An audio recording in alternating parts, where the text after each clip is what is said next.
හරි දැන් අපි 2023 ඔබ්ජෙක්ට් ඔරියන්ටඩ් ප්‍රෝග්‍රෑමින් පේපර් එකේ ප්‍රශ්න 5ක් කරා. කලින් වීඩියෝ 5ක් කරලා දැන් අපිට 6 වෙනි එක අන්තිම ප්‍රශ්නේ තමයි කරන්න තියෙන්නේ. ඉතින් අපි අන්තිම එකට ගියොත් ඒකේ තියෙන්නේ what is JDBC? JDBC කියන එක අහන ලකුණු දෙකක පොඩි කොටසක් තියෙනවා. එතකොට මොකද්ද JDBC කියලා කියන්නේ? අපිට ඒක ගන්න පුළුවන් මොකද්ද Java programs database එක කනෙක්ට් කරන්න. database වල query run කරන්න Java හරහා database කනෙක්ට් කරලා database වල query run කරන්න පාවිච්චි කරන API. API එක තමයි JDBC කියන්නේ. කියන්නේ ඒකේ තේරුම Java database connectivity. එතකොට ඒක ගන්නවා database connect කරන්න. හරි. ඊට පස්සේ අපිට database connect කරපු code එකක් දීලා තියෙනවා. දීලා තියෙන්නේ SQL මේක අරන් හැම මේකේ ප්‍රශ්න ටිකක් අහනවා. හරි. State the name of the database. එතකොට මෙතන name එක ගත්තොත් මෙන්න මෙහෙමයි. මෙතන කීපයක් තියෙනවා අපිට මෙතන අහලා තියෙන්නේ name එක. එතකොට මෙහෙම මෙන්න මේ කනෙක්ෂන් එක හදද්දී බලන්න මෙතන MySQL කියන්නේ ඒකේ database එක මොකද්ද? SQL එක ඒකේ server එක local host අපි කියන්නේ ඒක local host හරි වෙන IP එකක් දෙන්නත් පුළුවන් වෙන machine එකක නම් තියෙන database එක මෙතන තියෙන්නේ මොකද්ද server එක. එතකොට මෙතන තියෙන port එක. ඒකට connect වෙන මෙන්න database එකේ name එක. එතකොට මේක ඒ කොටසේ අහන්නේ state the name of the database. name of the database කියන්නේ stu info. හරි. එතකොට මේව අහලා නැහැ. database එක MySQL database server එක local host තියෙන්නේ. ඊට පස්සේ port එක 33.6 database එකේ නම stu info ඒක තමයි මෙතෙන්ට අහන්නේ. ආපහු specify the below details to login database server. username password දෙක අහනවා. database server එකට username එක මෙතන තියෙනවා. ඊළඟ තියෙන root කියන්නේ username එක password එක 1 2 3 4. එතකොට ඒ ටික මේ එක ලකුණේ කොටස් තියෙන්නේ. ඊට පස්සේ specify the table name which is used to retrieve data. data ගන්න මොන table එකෙන්ද? ඉතින් මේ තියෙන select all from student. ඒක අපි SQL වලින් දන්න ඕනි. database වල ඉගෙනගෙන තියෙනවා. මේ command එකකින් අපි data ගන්නවා කියලා SQL query එකෙන්. එතකොට table එකේ නම student. එතකොට ඒක ගන්න තියෙනවා. හරි. ඊට පස්සේ අහනවා explain the use of rs.next method. rs.next method ඒ කියන්නේ මෙන්න මෙතන මේ while එකේ තියෙන්නේ මොකද්ද කියන එක තමයි ඔය අහන්නේ. හරි මම අර වැඩිපුර තිබිච්ච ටික මැකුවා. පැහැදිලි වෙන්න මෙන්න මෙතන තමයි rs.next තියෙන්නේ. දැන් මේකේ use of rs.next method. ඒක වෙන්නේ මෙහෙමයි. අපි දැන් මේ table එක select all from student කිව්වහම ඒ table එකේ තියෙන ඔක්කොම data එනවා. දැන් table එකක් කිව්වහම අපි දන්න ඕනේ මෙහෙම මොකක් හරි තියෙන්නේ කියලා. column ගාන ඔතන කියලා නැහැ. නමුත් මේ වගේ කන්නේ. එතකොට table එකේ එන data ගත්තොත් මේක row විදියට එනවා data. හරිද? මේකේ මොනවා හරි තියෙනවා. මෙතන මොනවා හරි තියෙනවා. මෙතන මොනවා හරි තියෙනවා. මේ row විදියට තමයි එන්නේ. මේ ටික කොහටද එන්නේ? මේ execute query හරහා select all from student කියලා කිව්වහම result එක ගොඩක් එන්න පුළුවන් row. ඒ ටික යන්නේ මෙන්න මේ result set එකට. rs කියන result set එකට. එතකොට result set එක කියන්නේ මේ table එකක් වගේ කියලා නිකන් හිතා ගන්න. මෙහෙම row තියෙනවා. එතකොට මේ row වලට ගත්තොත් අපි හිතුව මේ row නම් කරොත් අපි 1 2 3 4 5 6 ඉතින් මේකේ table එකේ තිබිච්ච තරමක් එන්න පුළුවන් නේ. එතකොට ඒක මොන row එකද අපි select කරගන්නේ කියන එක තෝරගන්න අපි හිතමු මෙතෙන්ට මොකක් හරි point කරනවා කියලා. ඉතින් මේක රිසල්ට් සෙට් එක ආපු ගමන් මේ පොයින්ට් එක තියෙන්නේ බිඳුවේ. ඒ කියන්නේ එතන රෝ එකක් නැහැ. එතකොට RS කියන්නේ මේකනේ. ඩොට් නෙක්ස්ට් කිව්වහම වෙන්නේ බිඳුවේ තියෙනවා එකට යනවා. බිඳුවෙන් එකට ගියා එකේ ටික ගත්තා. ඊට පස්සේ අපි ඒක මොන හරි කරලා while loop එක තව තියෙන්නේ rs.next. එකෙන් පස්සේ දෙකක් තියෙනවා නම් දෙකට යන්න. ඒකයි while loop එකෙන් තියෙන්නේ next එකක් තියෙනවා නම් next එකට යන්න. ඉතින් ඒක දක්වා. එහෙනම් rs වලින් කරන්නේ මොකද්ද? result set එකේ තියෙන results වල පේලියෙන් පේලිය යනවා. ඒක මුලින් පටන් ගන්න බිඳුවෙන්. ඒ කියන්නේ row එක තියෙන පළවෙනිම row එකටත් උඩින්. එතකොට පළවෙනි සැරේ next උන ගමන් මුල් row එකට යනවා. එතනින් ඒක ගන්න පුළුවන්. දෙවෙනි සැරේ next කරාම දෙවෙනි row එකට යනවා. ඒ විදිහට row තියෙන තරමක් යන එක තමයි කරන්නේ. ඉතින් ඒ විදිහට ඒක හරියට ගත්තොත් result set එකේ අදාළ row එකට එකින් එකට ඉස්සරහට ගෙනියන වැඩේ තමයි මේ rs.next කියන එකෙන් කරන්නේ. ඊළඟට කියනවා write the purpose of above coding. purpose එක අහනවා. එතකොට මේ කෝඩ් එකේ කරලා තියෙන්නේ මොකද්ද? Java කෝඩ් එක ලියලා තියෙන්නේ MySQL database එකකට connect වෙලා ඒකේ table එකකින් data අරගෙන ඒ data ටික අපිට බලා ගන්න තමයි මේ කෝඩ් එක ලියලා තියෙන්නේ. ඉතින් ඕක තමයි සරලම idea එක ගැන කියන්න පුළුවන්. ඊට පස්සේ අපි ඊළඟ කොටසට මොකද්ද? explain the usage of swim package. එතකොට swim package එකේ usage එක අහනවා. එතකොට swim package එක ගන්නෙ මොකද්ද? අපිට GUI components තියෙන libraries මේ swim package එකේ තියෙනවා. එතකොට අපිට GUI interface create කරගන්න කලින් හදපු components පාවිච්චි කරලා GUI එක හදාගන්න අපිට swim package එක use කරන්න පුළුවන්. ඒක තමයි swim package එකේ usage එක. ඊට පස්සේ මෙන්න මේ GUI එක හදාන්න code එක අහනවා. එතකොට මෙතන තියෙන්නේ first window කියලා window එකයි. ඊට පස්සේ ඒකේ තියෙනවා text box එකක්. ඒක යටින් click කියලා button එකක්. හරි. එතකොට මේක අපි කොහොමද කරන්නේ? හරි. අපි මෙහෙම ගමුකෝ. මේක මම මේ විදියට ගන්නවා. මේකේ මම ඉතල පොඩි මිනුම් ටික හදා ගන්න. මෙතන ෆස්ට් වින්ඩෝ කියලානේ තියෙන්නේ. මම මේක 400ක් පළලට උස 300ක් කියලා ගන්නවා. හරි. එතකොට එහෙම ගත්තොත් ඊට පස්සේ මේ ටෙක්ස්ට් බොක්ස් එක 100ක් කියමුකෝ. 100ක් මෙහෙට තියෙනවා. එතකොට මේ බටන් එකත් ඒ ප්‍රමාණයමනේ 100ක්. එතකොට හරි මේක ෆෝම් එක ගත්තොත් width එක 400ක් height එක 300ක්. ඊට පස්සේ අපි හිතමු බටන් එකයි text box එකයි ගත්තොත් text box ගත්තොත් ඒකෙත් width එක 100ක් height එක අපි ගමු 30ක් කියලා. 30ක්. හරි. text box එකේ ඊට පස්සේ button එකේ width එක මේකම තමයි. මේ ගානමනේ එක තියෙන්නේ. එහෙනම් button එකෙත් 100ක් height එක ඒකෙත් 30ක් කියලා ගමු මෙහෙට. හරි.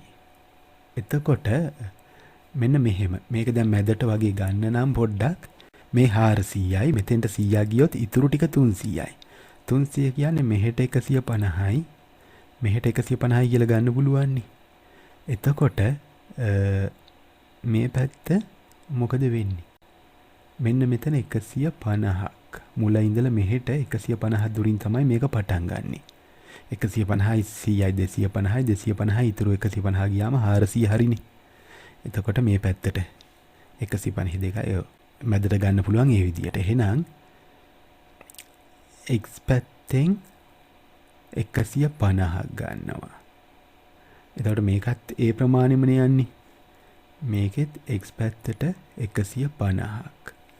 ඊට පස්සේ y පැත්තෙන් කියන්නේ මෙතන ඉඳලා පහළට කොච්චරක්ද?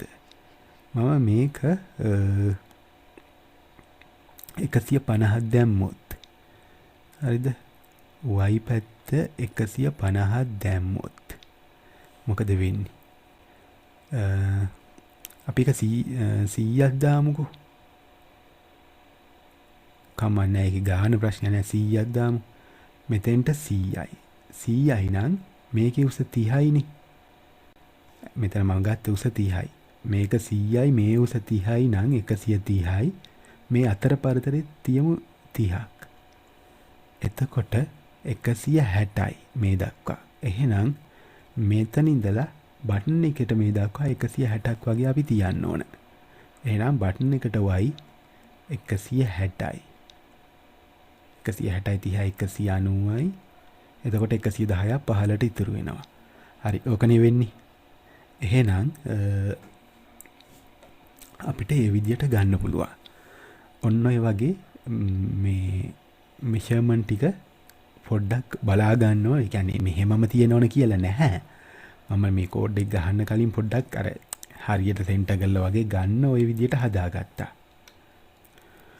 දැන් මම swing කෝඩ් එක ලියන්න මේ මූලික ටිකක් ගහගත්තා. මොකද import කරගන්නව javax.swing.තරුව class එක හැදුවා, main method එක හැදුවා.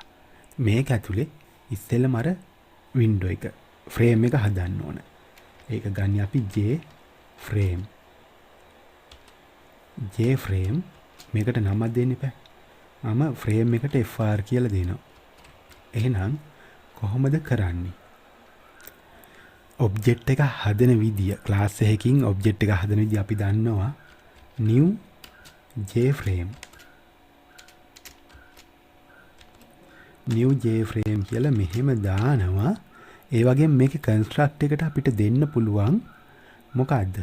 string එකක් විදියට frame එකේ title එක මේකේ තියෙනවා. මේ paper එකේ දාපු එකේ first window කියලා තමයි title එක තියෙන්නේ. first window කියලා අපි දානවා ඒක. ඔන්න first window දැම්මා. ඔන්න J-frame එක හරි. ඊට පස්සේ මොකද්ද කරන්න ඕනි? first window කියලා ඒක ගත්තා. ඒකේ title එක දුන්නා. ඒක construct එකෙන්ම දෙන්න පුළුවන් අපිට. ඊට පස්සේ frame එක දැන් නම fr.set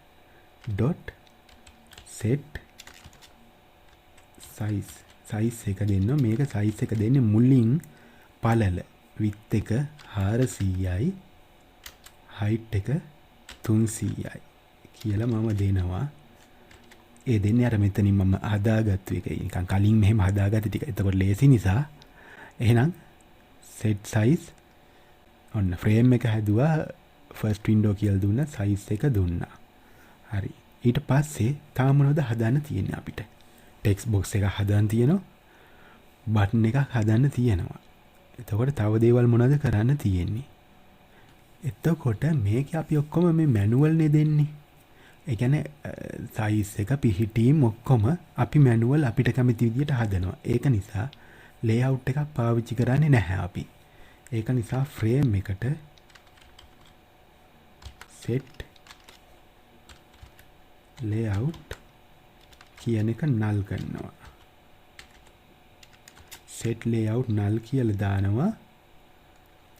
එතකොට ඒ කියන්නේ අපි layout එකක් ඕනේ අපිට. අපි විසින් manual මේ දිග පළල වල ඔක්කොම අපි හදා ගන්නවා කියන එක එතෙන්දී අපි දෙනවා. එතකොට ඒ කියන්නේ මේ set layout null කියන්නේ layout manager පාවිච්චි කරන්නේ නැහැ. ඊට පස්සේ අපි text box එක හදන්න ඕනනේ. ඒක ගන්න J text field. J text field වලින් තමයි text box හදන්නේ. එතකොට මම මේකට දාපු මේ TB කියන නමම දෙන්නම්. TB කොහොමද ගන්නේ? ඔබ්ජෙක්ට් එක new